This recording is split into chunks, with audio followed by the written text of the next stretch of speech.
not sure. I'm not sure what to do here, if I'm being 100% honest.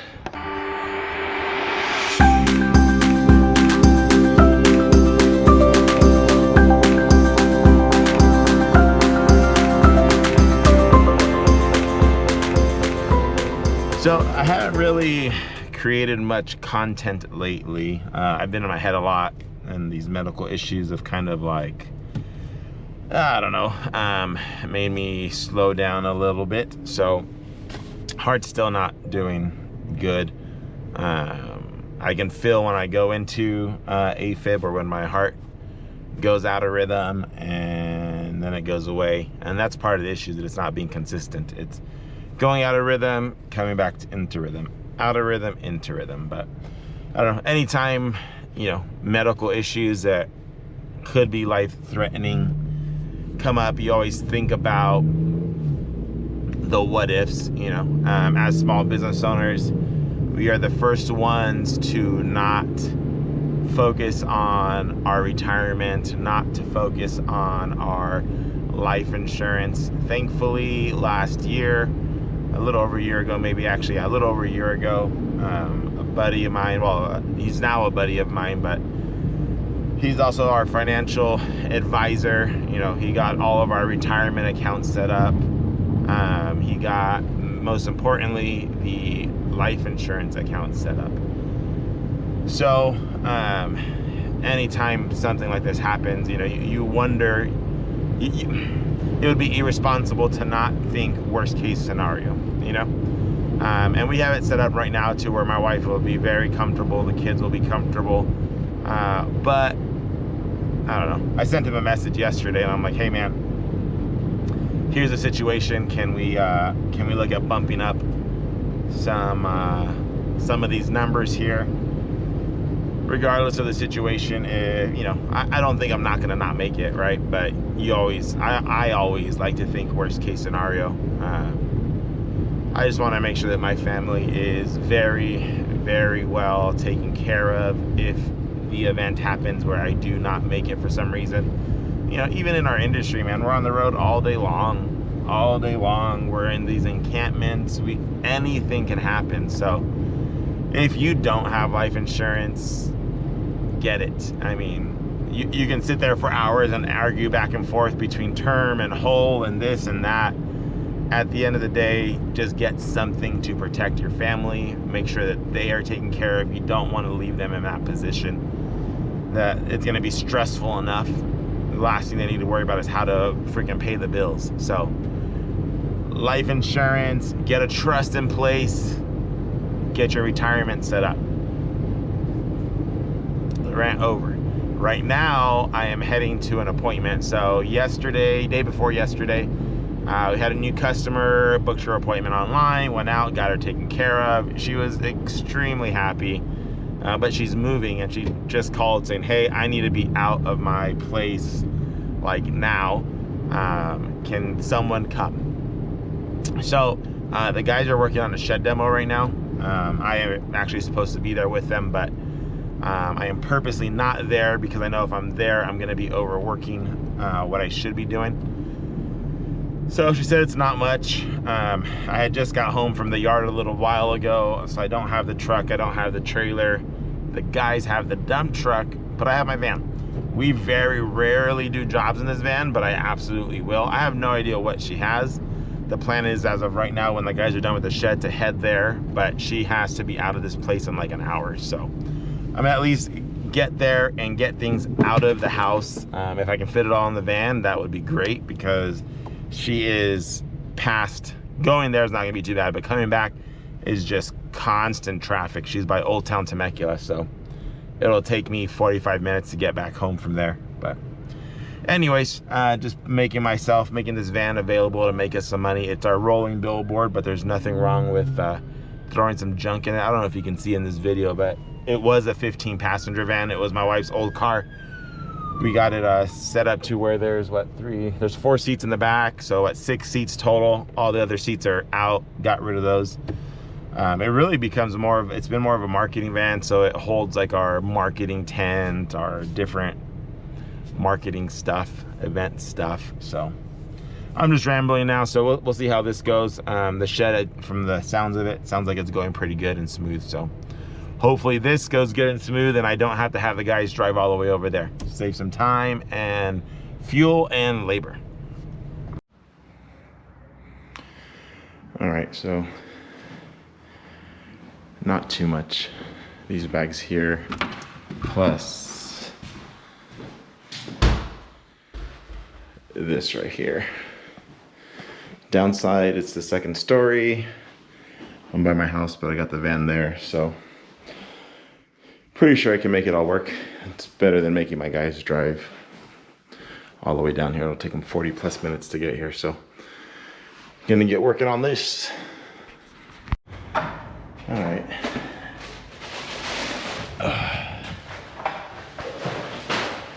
I feel like this shouldn't have been as hard as it was, but my heart is all over the place right now. Whew. Probably shouldn't have done that. But everything's downstairs. I gotta get it loaded in my van, and we'll get out of here. Okay, this is the first time I've dealt with this, but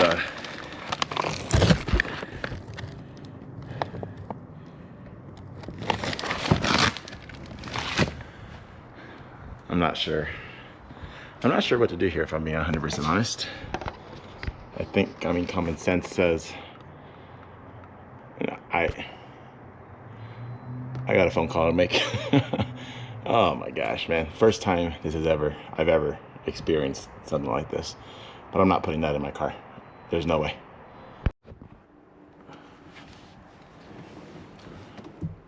You have reached the Temecula Police Department non-emergency line.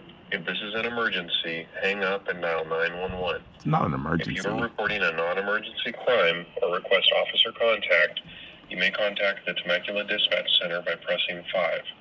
Please listen carefully to make the... It's an emergency, but it's not an emergency. Please hold while I transfer your call. Dispatch, Tori. Hi, Tori. My name's Abel Dominguez. I own Temecula Valley Junk Pickup, a local junk removal company. We are at a client's house, and we were removing some items because she moved out.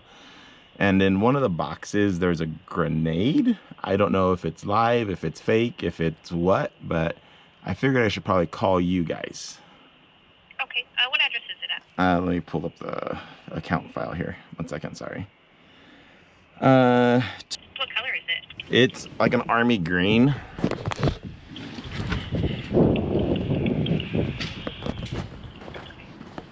Yeah, like an army green. I mean, it looks old, but I don't know if it's live or not.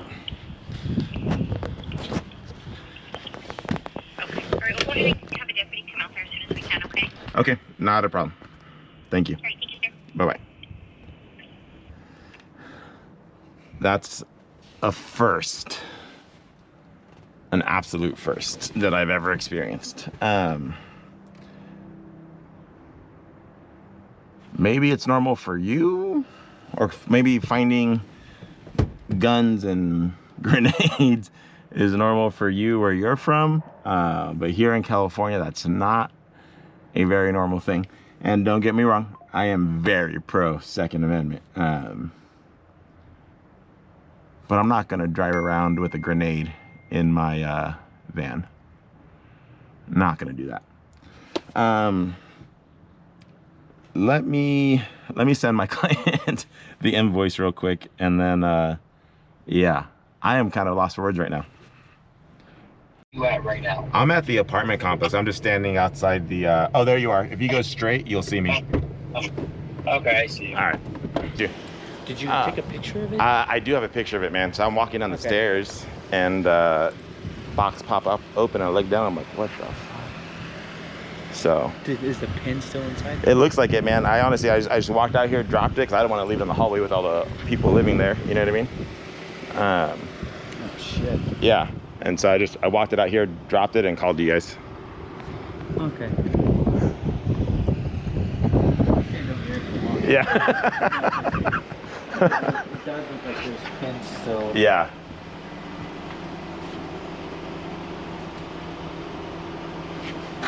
There's another one.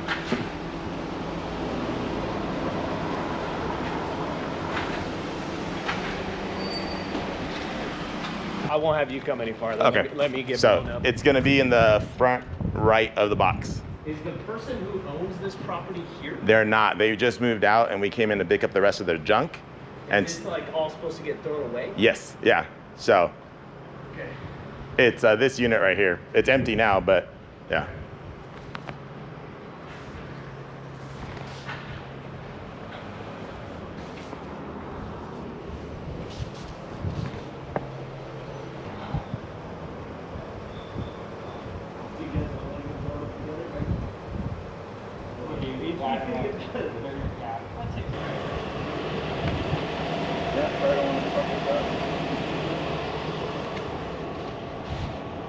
He's basically just moving all the stuff out. He's walking it down. Box part. I'll get the X-ray out.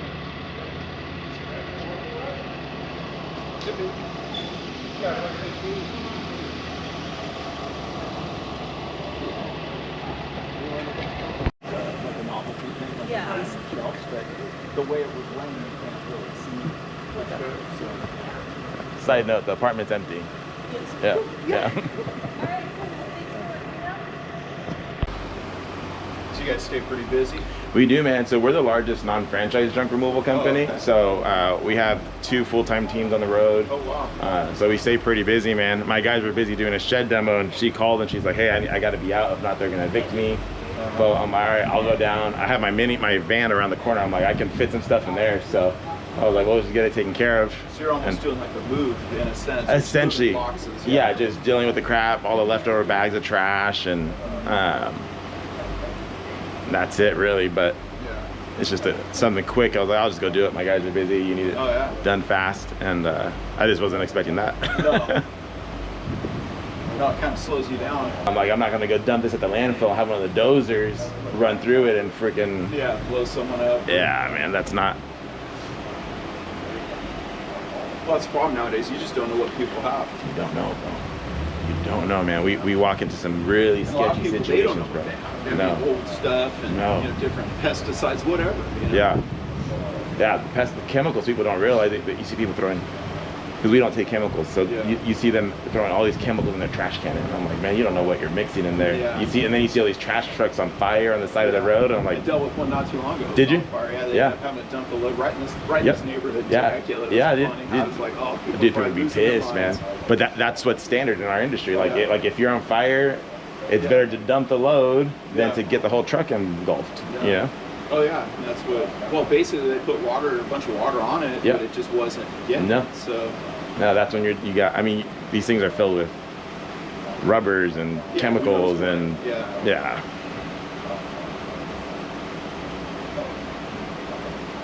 It's freaking crazy. Man. But that was absolutely the craziest thing I've ever encountered in this business, or at least one of the top 5. We find a lot of things, but I've never found a grenade. Definitely a first, okay? Some of you might criticize me that I called the sheriff's department. We don't have a local police, we have the sheriff's. I believe I made the right call. And here's why. Here's kind of where my mindset went to, okay? This unit we were going to happened to be an eviction situation, okay? That was 1. 2, we've never met this client, only communicated by phone and text and all that. And when I arrived, no one was there. They said via text, go ahead and go in, get the things out of the bedroom and everything outside the doors, okay? And then I run into that. So eviction situation, never met the client. The client's gone, moved out, not going back. I'm kind of left in this interesting situation where what do I do? I don't want to take it with me. It looked like it was definitely not new by any stretch of the imagination, and by chance it was real, I don't need it bouncing around in the back of my van. I didn't want to take that and dump it and it be real and a dozer come by, and I don't want to put someone else's life in risk or get banned from the landfill. That's not good. So I called a non-emergency number. Temecula Sheriff's Department did an absolutely amazing job. They always have, and anytime we've ever needed them. Thankfully, it was a few of the sheriffs that we knew that came out. We run into them often in the encampment cleanouts and the illegal dumping. We typically would have sheriffs come out also for all of our community cleanup days, at least one to be present, because you never know what you're going to run into. Great community involvement for them too, so it was always a win-win. So first sheriff came out, checked it out. Within a few minutes, the second, the third, and the fourth, and the chief all showed up. They all check it out, kind of looking. They made me stand far away. Well, first they asked me to move my van, then they made me stand behind a building. They're like, yeah, we can't really tell. Their biggest concern was that the pin was still in it. And one of them said, well, if it was a dud, it probably wouldn't have the pin, or it shouldn't have the pin in it now. So they all went ahead and made the call and called in the bomb squad. They rolled out with 2 trucks, got there pretty quick as well. And they started checking it out, and they decided they were gonna go ahead and pull it from the box and do an x-ray. So they pulled it from the box, they did an x-ray. Everything happened. All this took a while, by the way. That's why I didn't film this that same night, because by the time we were done, it was dark, and I didn't want to film a dark video. So by the time everything's done, they come back and say, okay, it's not active. We're good to go. You can take your box. We can pack everything up and head out. They did take it with them though, of course. So on a positive note, this brought a great opportunity for me to meet the property manager at this complex. They do currently have someone handling their bulk waste, but we at least started a conversation, got a card, and met each other, and she's definitely never gonna forget me. So, you know, I'll continue to foster that relationship, see if we can do something. But definitely the craziest situation that probably one of the craziest situations we've encountered. I don't know. You deal with something similar, or how would you handle that situation in the future? I do not have a military background. I've never been around grenades. So I feel like I handle it the best possible way to make sure that everyone was safe in the big picture. But yeah, definitely a first for me. Not something that I really have a desire to experience again, but cool experience overall. Biggest, benefits to this whole ordeal was my client paid her invoice, so I was a little worried about that. 2, got to meet the property manager, and again, she won't forget me. And 3, got to reconnect with a few of the sheriffs. It's always good to really get to know them and show your appreciation to them, especially in what we do. Running into them is not an uncommon thing. So anyways, that is the end of my little story there. I'm really curious though how you would have handled it, if you would have handled it any different, or if you would have done the same thing, or if you would have just thrown it away. I don't know. Anyways, have a great weekend, everybody.